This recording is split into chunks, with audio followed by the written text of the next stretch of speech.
Welcome to Max Grown with PT, our channel Max Grown with PT. I am Sanjeev Kumar. Today I want to give you some information about the basic grammar speech. This one is very important chapter in grammar.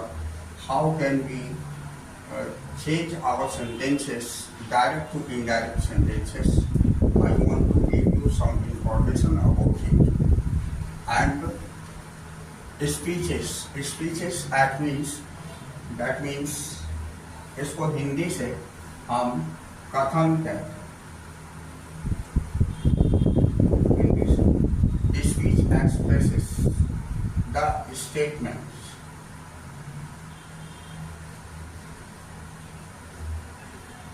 Okay, ये दो प्रकार के होते हैं।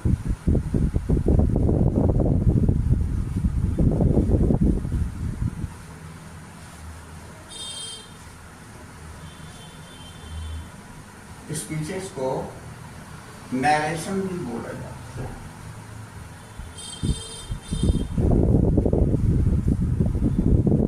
Narration बोले या speech बोले एक ही बात है। तो ये दो प्रकार के होते हैं।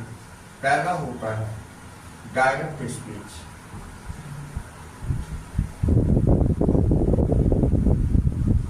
और दूसरा होता है इनडायरेक्ट स्पीच।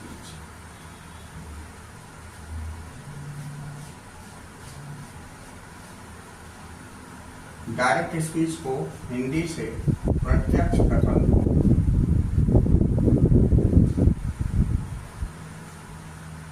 और इनडायरेक्ट स्पीच को हिंदी से अप्रत्यक्ष कथन बोलते हैं। तो अब डायरेक्ट स्पीच और इनडायरेक्ट स्पीच हम सेंटेंस में कैसे व्यक्त करते हैं ये मैं बताता हूँ। जैसे suppose I want to give you an example. I say to you, comma, inverted comma, you are playing cricket.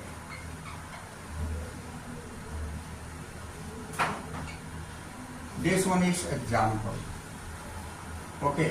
तो मैं बताना चाह रहा हूँ कि डायरेक्ट स्पीच हम कहते किसे हैं और इनडायरेक्ट स्पीच किसे कहते हैं।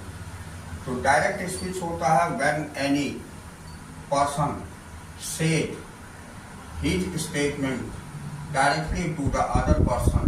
That means मुझे जिसे कहना है मैं उसी को अपनी बातों को कहता हूँ, यानी अपनी स्टेटमेंट को उसके सामने रखता हूँ, तो वो डायरेक्ट स्पीच कहलाती है। अब इनडायरेक्ट स्पीच ये होती है कि जैसे मुझे किसी को कहना है, मैं किसी तीसरे से अपनी बातों को, तीसरे को अपनी बात बताता हूँ कि ये हमारी स्टेटमेंट है और ये आपको उन थर्ड पर्सन को आपको बता देनी है। तो in this way my statement is transferred by any other person to other person. Another person is known as indirect speech. तो इस तरह डायरेक्ट और इनडायरेक्ट स्पीच आप समझ गए होंगे कि डायरेक्ट स्पीच किसे कहते हैं और इनडायरेक्ट स्पीच किसे। अब मैं आपको बताता हूँ कि डायरेक्ट स्पीच की आइडेंटिफिकेशन यानी पहचान कैसे करते हैं और इनडायरेक्ट स्पीच कैसे पहचानते हैं in a sentence. How can we identify the direct speech into the example or into the sentences, and how can we confirm that this one is direct speech and this one is indirect speech? So now I want to give you information about that. When any example or an example is given to you like this, तो जिसके अंतर्गत coma and inverted coma लगे हुए रहते हैं, that means we are confirm that this one is direct speech. D for direct. जिस sentence के अंतर्गत कोमा और इन्वर्टेड कोमा लगे रहेंगे तो हमें समझना है कि यह डायरेक्ट स्पीच है। Okay, this one is the identification of direct speech.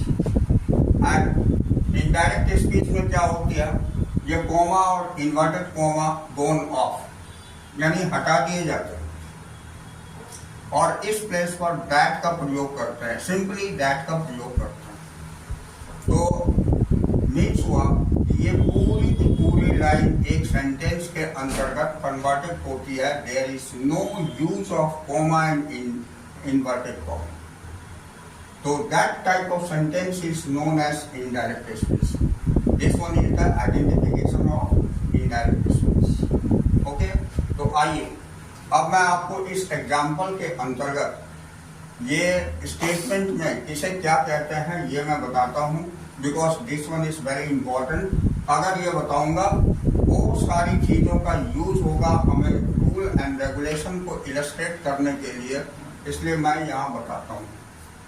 तो here is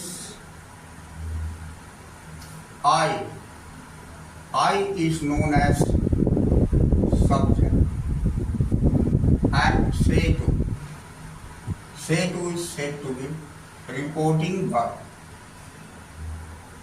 RV for reporting verb, and you is the object. RV for reporting verb. I have written in short form RV for reporting verb. Okay. And the statement said by any other person is always in the inverted comma. This full statement is known as RS. RS for reported speech. Reported speech. इसे reported speech बोलते हैं। यहाँ you object है, यहाँ ये RB है और ये आई सब्जेक्ट है। आई होप यू अंडरस्टैंड ये इसे हम क्या करते हैं, इसके अंतर्गत ये समझ में आ गई होगी। नाउ अब डायरेक्ट से इनडायरेक्ट हम बनाते कैसे हैं? वैसे तो इसके बहुत सारे नियम होते हैं, लेकिन मेन इसके 5 रूल्स हैं, 5 मेन रूल्स हैं जो कि मैं बताऊंगा। तो आप सिंपल यानी असर्टिव सेंटेंस की जितने भी डायरेक्ट स्पीच के सेंटेंसेस होंगे उसको आप इनडायरेक्ट में कन्वर्ट कर सकेंगे। Okay, do you understand now? तो ये चीज को रूल एंड रेगुलेशन बताने से पहले मैं ये जो स्टेटमेंट है इसको ऊपर लिख लेता हूँ। आफ्टर दैट ये रूल एंड रेगुलेशन की इलस्ट्रेशन में आता हूँ। राइट, ये थोड़ी देर के लिए, बिकॉज जितने भी रूल एंड रेगुलेशन हैं ये कहाँ कहाँ यूज होगी वो सारा मैं आपको दिखाऊंगा। एग्जाम्पल, ये D for direct, I say to you, you are playing cricket. यही मैंने एग्जाम्पल लिया है। यहाँ मैं आई को सब्जेक्ट बताया, से टू को आरवी बताया, यू को यहाँ मैं ऑब्जेक्ट बताया और ये पूरी स्टेटमेंट को आरएस बताया। यही है। ओके, अब आइए डायरेक्ट से इनडायरेक्ट बनाने के नियम में।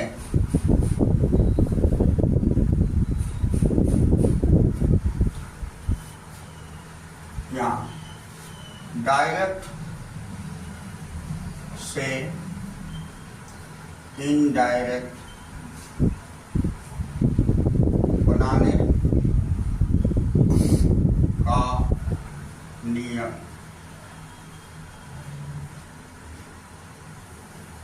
ये मैं सिंपली हिंदी से इसलिए और इंग्लिश से कंफर्म करना चाहता हूँ, क्योंकि every type of student can benefit from this class. इसलिए अब डायरेक्ट से इनडायरेक्ट बनाने के नियम में पहला रूल, नियम दैट मीन्स रूल, इसका फर्स्ट रूल होता है रूल 1।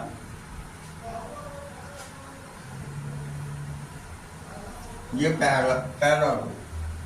पहला रूल में ये होता है, यदि RB comma present tense, present tense में हम कैसे पहचानेंगे, वो आइडेंटिफिकेशन हम ब्रैकेट में लिख देते हैं। अगर बाय द वे आपको इस प्लेस पर से टू से सेस से टू और शेष ये ऑब्लिक ये ऑब्लिक ये ऑब्लिक, दैट मीन्स या तो ये लगा रहे हैं, या तो ये लगा रहे हैं, या तो ये लगा रहे हैं, या तो ये लगा रहा है। इन चारों में से कोई भी एक लगा हुआ है तो हम समझते हैं हमारी आरबी प्रेजेंट टेंस में, राइट।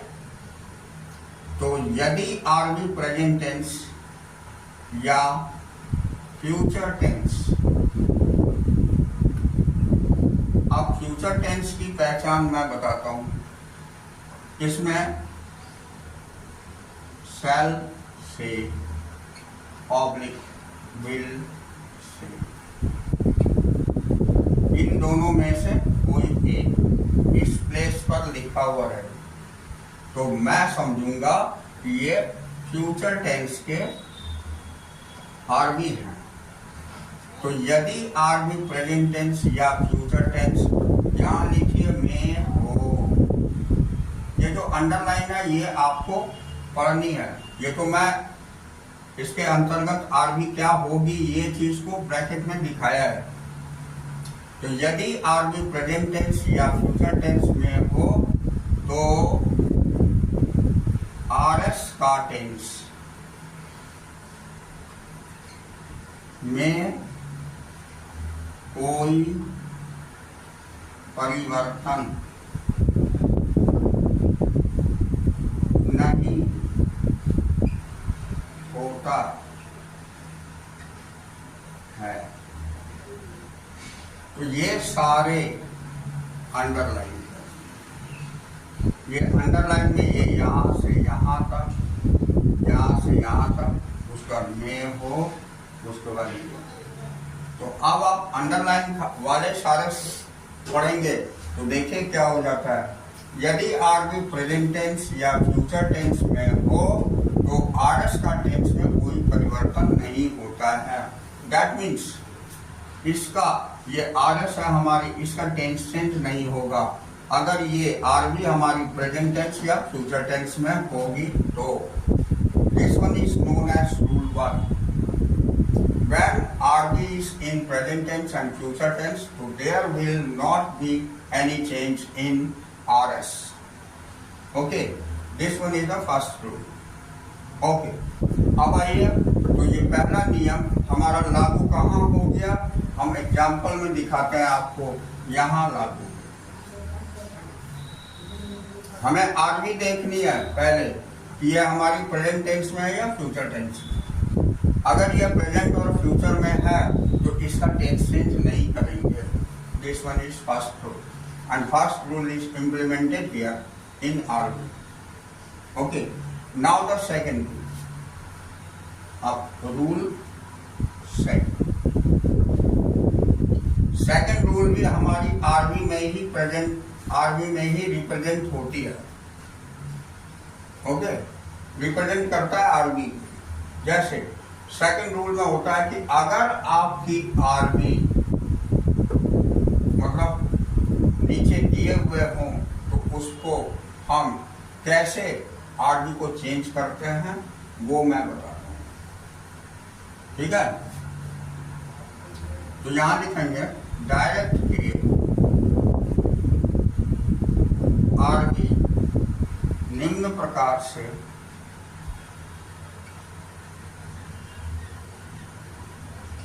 परिवर्तित होते हैं। दैट मीन्स इसके आरबी अब कैसे चेंज होता है ये मैं बता रहा हूँ, ठीक है। तो यहाँ पर एक छोटा सा टेबल बना दीजिए, इसके बीच में रहेगा, यहाँ लिख दीजिए डायरेक्ट आरबी और यहाँ लिखिए इनडायरेक्ट आरबी। तो डायरेक्ट में अगर ये से लिखा हुआ रहेगा तो आप इनडायरेक्ट में भी से ही लिखेंगे। अगर सेज लिखा हुआ रहेगा तो भी आप सेज ही लिखेंगे। Says according to our tenses use होती है, we know that he she it and name.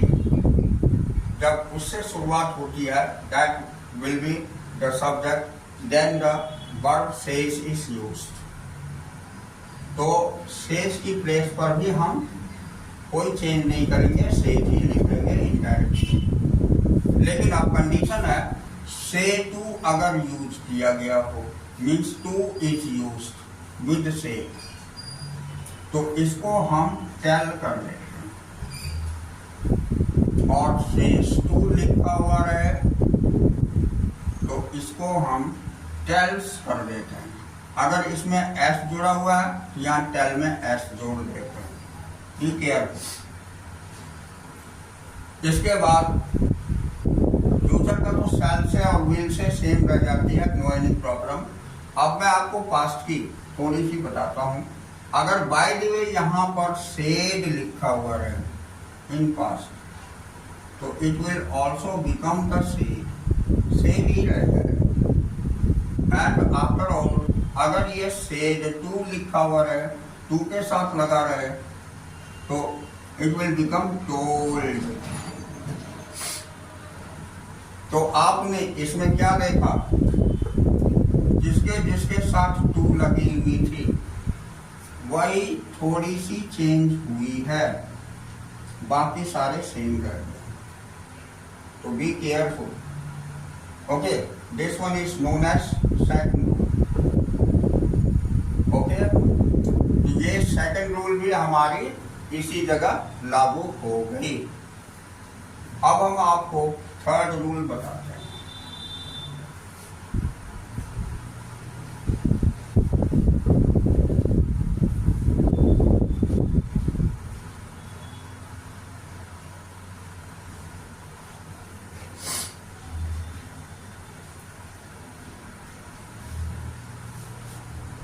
देखिए रूल 3,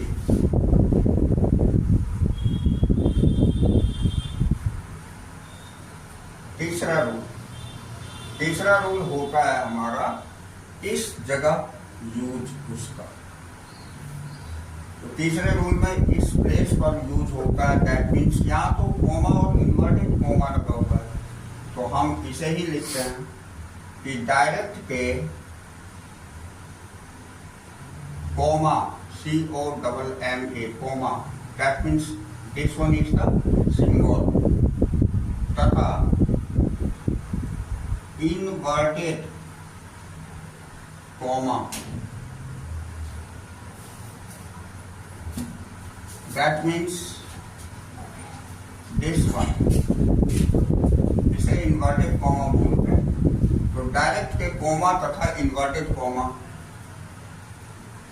को हटाकर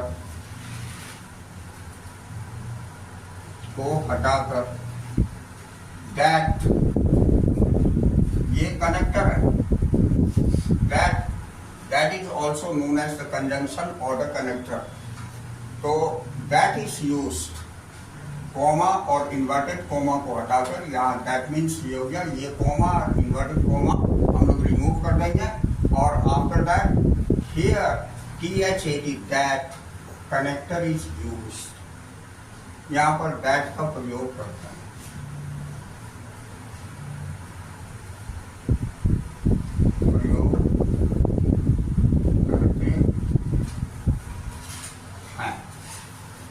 ठीक है, तो this one is known as third rule. Third rule में यही है कि हमारी डायरेक्ट में जो कोमा और इन्वर्टेड कोमा होती है उसे हम हटा देते हैं और उस प्लेस पर दैट का यूज करते हैं।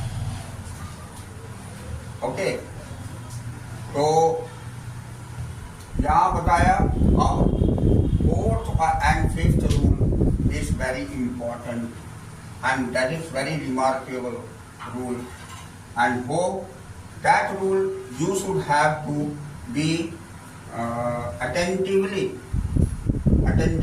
again. That is very important rule, and I want to explain that rule on the next classes because that takes the more and more times to understand. उसको समझने में थोड़ा समय लगता है और वो बहुत ही इम्पोर्टेंट रूल है, और उसे जब मैं एक्सप्लेन करूंगा तो वो थोड़ी ध्यान से देखनी है, और उसे आप जब समझ जाएंगे, इस तरह 5 रूल अगर आपको मालूम हो जाएगा और आप उसका यूज करेंगे, that means you will be familiar with the speech, you can change the direct to indirect of the assertive sentence easily. So hope you will be benefited from this class. Okay, nice to meet you. That's all for today.